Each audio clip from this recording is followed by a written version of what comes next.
చంద్రబాబు నాయుడు గారి కుటుంబం తాలూకా దోపిడీని అడ్డుకోవడానికి వాళ్ళు ఏ రకంగా అధికారం వచ్చిన దగ్గర నుంచి కూడా ఈ విశాఖపట్నంలో ఉన్న భూముల్ని వందలు కాదు వేల కోట్ల రూపాయల భూముల్ని దోచుకోవడానికి ప్రయత్నం చేస్తున్న ఈ నేపథ్యంలో ఇది జరగకూడదు అని ఓ ప్రధాన ప్రతిపక్ష పార్టీగా మా వంతు బాధ్యతగా ఈ విశాఖపట్నంలో ఉన్న భూములను రక్షించుకోవడానికి మేమందరం ఇక్కడికి వచ్చాం. చిన్న ఉదాహరణ చెప్తాను మీకు.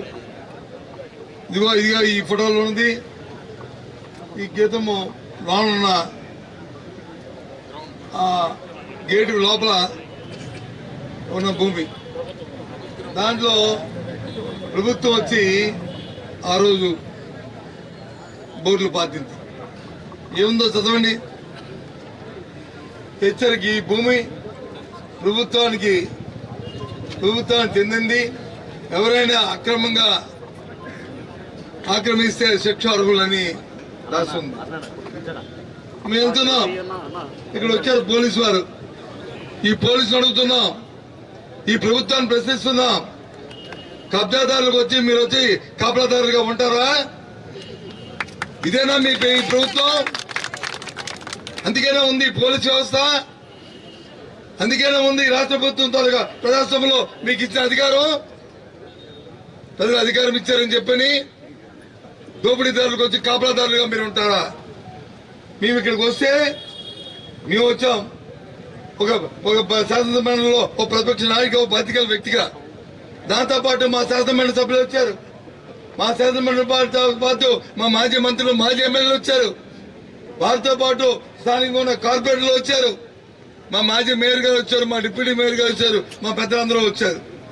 వస్తే మీ అందరమును మమ్మల్ని లోనికి వెళ్ళనీకంట ఇక్కడ వచ్చి అడ్డుకట్ట చేసి ఆపుతారా? ప్రభుత్వ భూమికి వచ్చి మేము చూస్తామంటే మాకు చూడటానికి వీల్లేదని ఆపుతారా? ఇదేనా ప్రభుత్వం? ఇదేనా ప్రభుత్వం తాలూకా పరిపాలన? ఈ విధంగా దోపిడీయా? ఏం చంద్రబాబు నాయుడు, మీరు అంటారు కదా ఈ రాష్ట్రంలో సీనియర్ నాయకుడిని, ఒక లెజెండ్ అని చెప్పి సొల్లు కబుర్లు చెప్పుకుని మీకు వాయించుతారు కదా. ఇదేనా లెజెండ్ తాలూకా నాయకత్వం? ఇదేనా మీ పరిపాలన? ఇదేనా చెప్పండి. అడుగుతున్నాను, ఈ మాధ్యమాల్లో ఉన్న TV5 అడుగుతున్నాను, ABN అడుగుతున్నాను, ఇవాళ అడుగుతున్నాను, ఈటీవీని అడుగుతున్నాను. ఎందుకు ఈ కబ్జాని మీకు టీవీలో చూపెట్టట్లేదు? ఎందుకు ఈ కబ్జాని మీ పత్రికలో రాయట్లేదు? మీకు కూడా ఇందులో భాగస్వామ్యం అవుదాం అనుకుంటున్నారా? ఇలాంటి దోపిడీని వచ్చి ఈ సామాజిక ధర్మం కాదా? సామాజిక న్యాయం కాదా మీకు ఇది? దీన్ని అడ్డుకట్టవలసిన బాధ్యత మీకు లేదా? అడుగుతున్నాను. ఎంత ధర్మం అండి, ఎంత ధర్మం! అది కూడా చూడండి, టీవీలో చెప్పండి, టీవీలో తిప్పి చూడండి, ఆ భవనాన్ని చూడండి. అది ప్రభుత్వ భవనం. అదేమైనా జగన్మోహన్ రెడ్డి గారి తాలూకా సౌదమా, లేకపోతే ఆయన తాలూకా ఇదా? ఇన్ని మాటలు చెప్పారండి. దాన్ని నిజంగా కనిపిస్తారా? ఈ బోర్డు కనిపిస్తుందా మీకు? ఈ బోర్డులో ఉన్న ఈ ఫోటోలు కనిపిస్తుందా మీకు? ఇది జరుగుతున్న వీటి కనిపించట్లేదా మీకు? ఇది కనిపించట్లేదా? అప్పుడు ప్రభుత్వం వచ్చి తొలగించిన ఆ గీతం, ఆ బోర్డు కనిపిస్తుందా? ఏమయ్యాయి? సరే, మీ టీవీలో మీ ఇష్టం, మీరు పెట్టుబడులు పెట్టారు, నా సొంతం, నా ఇష్టం అంటారు. సరే, మీ ఇష్టం. కానీ ఈ రాష్ట్రంలో సామాన్య ప్రజలకు నష్టం జరిగితే ఒక ప్రజాస్వామ్యంలో ఒక బాధ్యత రాజకీయ పార్టీగా మా బాధ్యతను మీకు గుర్తిరిగాం, మా బాధ్యత మేము నిర్వర్తిస్తున్నాం. మీరు చుమ్మెడతారా? మీరు దాన్ని సమర్థిస్తారా? దాని దోపిడీలో మీరు భాగస్వాములు అవుతారా? పక్కన పెట్టండి. ఇది ధర్మం కాదు. ఇది ఆలోచన చేయమని కోరుతున్నాం. అంతేకాదు, ఇవాళ ఉప ముఖ్యమంత్రి పవన్ కళ్యాణ్ గారు విశాఖపట్నంలో ఉన్నారు. వెళ్ళండి, ఇక్కడ నుంచి మీరు అందరూ ఆయన దగ్గరికి వెళ్ళండి, ఆయన అడగండి, ఈ దోపిడీని మీరు సమర్థిస్తున్నారా? ఈ దోపిడీలో మీరు భాగస్వాములు అవుతున్నారా? లేదు, దీనికి అడ్డుకట్టేస్తున్నారా అని చెప్పాల్సిన బాధ్యత పవన్ కళ్యాణ్ కోండి. మాటలు చెప్తే కాదు, చేతల్లో చూపెట్టాలి. రాజకీయాల్లో స్వాస్థ్యంగా ఉండాలంటే మన తాలూకు పరివర్తన, మన తాలూకా నడవడిక, మనం చెప్పే మాటలు, దానికి వచ్చిన ఫలితాలు, దాన్ని బట్టి రాజకీయాలు ఉంటాయి. అంతేగాని ఆవేశాలు కావేశంతో మాట్లాడిన మాటలు ఎన్ని మాటలు చెప్పారండి మీరు? మరి ఎందుకు ఇవాళ మాట్లాడట్లేదు? సాక్షాత్ విశాఖపట్నంలోనే దగ్గరలోనే మీరు ఉన్నారు. రండి చూడండి ఈ భూముల్ని, ఈ భూములు చూడండి. ఎక్కడైనా ఈ బోర్డు ఇంత ముందు పెట్టిన హెచ్చరిక పెట్టిన బోర్డులు ఉన్నాయా? ఏ విధంగా మీరు ఆ బోర్డులు తొలగిస్తారు? ఎవరిచ్చారు మీకు అధికారం అని చెప్పని అడుగుతున్నా. కోర్టు వచ్చి స్టే ఇస్తే దేనికి? స్టేటస్ కమిటీ తెప్పండి, స్టేటస్ కమిటీని చేపనిస్తారు స్టే. అంతేగాని మీకు వచ్చి దాదాపు చేసిమని స్టే ఇవ్వలే. స్టేటస్ కమిటీ చెప్పి ఏ రకంగా బోర్డు తొలగిస్తారు? లోన చెప్పాలి, సమాధానం చెప్పాల్సిన బాధ్యత ఇవాళ ఈ చంద్రబాబు నాయుడు గారి కుటుంబ సభ్యులకి, ఈ గీతం యాజమాన్యానికి మనం ఉంది. ఎందుకంటే ఎన్నికలు ఓటించి ఎమ్మెల్యే అయితే, ఎన్నికలు ఓటించి ఎంపీ అయితే, ఎన్నికలు ఓడించి మంత్రి అయితే, ఎన్నికలు ఓడించి ముఖ్యమంత్రి అయితే ఈ రాష్ట్రం వచ్చి మీకు రాసి పెట్టారు అనుకుంటున్నారా? ధరలతం చేసి మీకు వచ్చి పట్టా ఇచ్చారు అనుకుంటున్నారా? ఈ ధర్మం కాదు, ఈ ధర్మం కాదు. ప్రజాస్వామ్యం ఎవరు కూడా హర్షించరు. ఇవాళ అడుగుతున్నాం భారతీయ జనతా పార్టీని కూడా.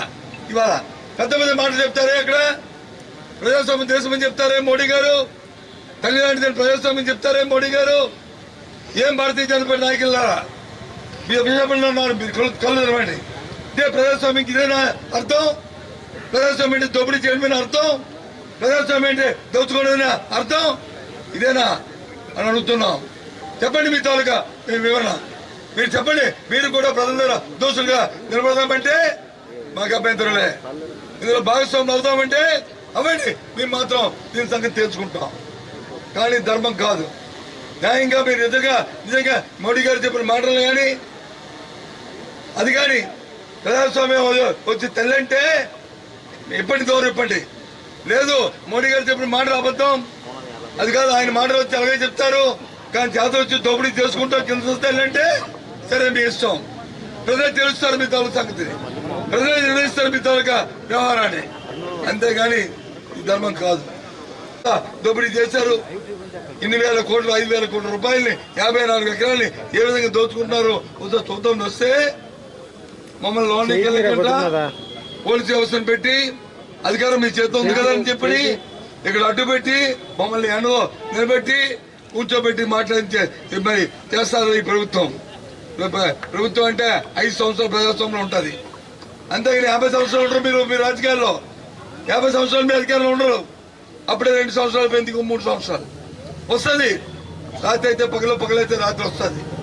ఇవాళ ప్రజాస్వామ్యంగా చట్టబద్ధంగా చట్టాన్ని చేతితో తీసుకోకుండా రాజ్యాంగబద్ధంగా రాబోయే కాలంలో దీని సంగతి తెలుస్తామనే విషయాన్ని చెప్తున్నాం మీ అందరికీ, మీ ద్వారా ఈ రాష్ట్ర ప్రధానికి మరి విశాఖ ప్రజలకు కూడా.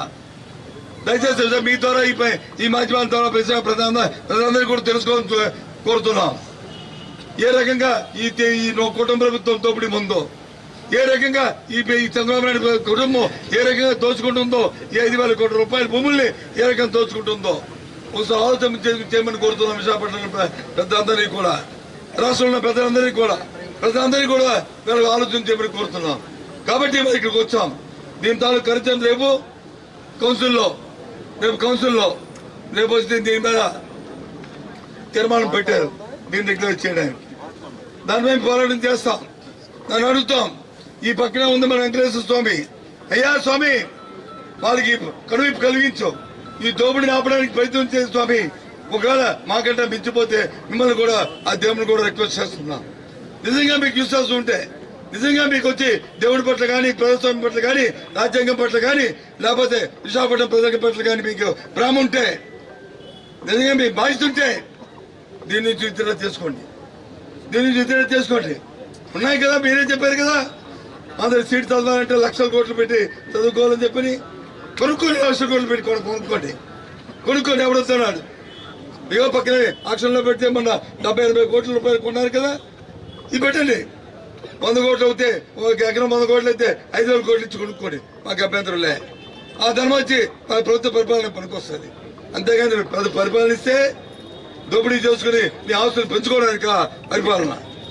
ఇదే ఈ దోపిడీ, ఇదే కీర్తన సంస్థ చేస్తున్న కార్యక్రమం, చంద్రబాబు చేస్తున్న కార్యక్రమం. అందుకే దీన్ని పూర్తిగా ఖండిస్తూ దాన్ని ఎట్టి పరిస్థితుల్లో కూడా ఈ విధానం జరగకూడదనే ఉద్దేశంతో ఒక బాధిత వ్యక్తులుగా మేము అందరం ఇక్కడికి వచ్చాం. రేపు దీని సంగతి రేపు చేస్తాం. దాని తర్వాత ఇంకా వాళ్ళు కానీ నిద్రపోతే ఇప్పటికే మా నాయకుడు జగన్మోహన్ రెడ్డి గారితో మాట్లాడుకున్నాం.